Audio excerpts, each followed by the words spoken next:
नागपुरातील रामदास पेठ परिसरात मॅगी आधी कोणाला खायची यावरून झालेल्या वादावरून वाद हिंसक हाणामारीत बदलल्याची घटना समोर आली।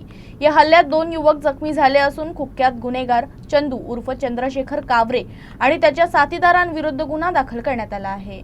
माहितीनुसार हसनबाग येथील 26 वर्षीय अब्दुल सिफान शेख हे आपल्या मित्रांसोबत रामदास पेठमधील सोमलवार हायस्कूल समोरील एका मॅगी ठेल्यावर गेले होते। त्याचवेळी कुख्यात गुन्हेगार चंदू उर्फ चंद्रशेखर कावरे हा आपल्या साथीदारांसह तिथे पोहोचला। मॅगी आधी देण्याच्या कारणावरून दोन्ही गटांमध्ये शाब्दिक वाद सुरू झाला। पाहता पाहता हा वाद वाढला आणि चंदूनं आपल्या 3 ते 4 साथीदारांसह अब्दुल सिफान शेख आणि त्यांचा मित्र वृषभ यांच्यासोबत मारहाण केल्याचा आरोप आहे। हल्लेखोरांनी हाताबुक्क्यांसह दगड आणि धारदार वस्तूंचाही वापर केला, ज्यामुळे दोघेही जखमी झाले। घटनेदरम्यान मोठ्या संख्येनं नागरिक घटनास्थळी जमा झाले। घटनेची माहिती मिळताच पोलिसांनी घटनास्थळी धाव घेतली, मात्र पोलिसांना पाहताच आरोपी तिथून फरार झाले। जखमी युवकांना उपचारासाठी रुग्णालयात दाखल करण्यात आलं।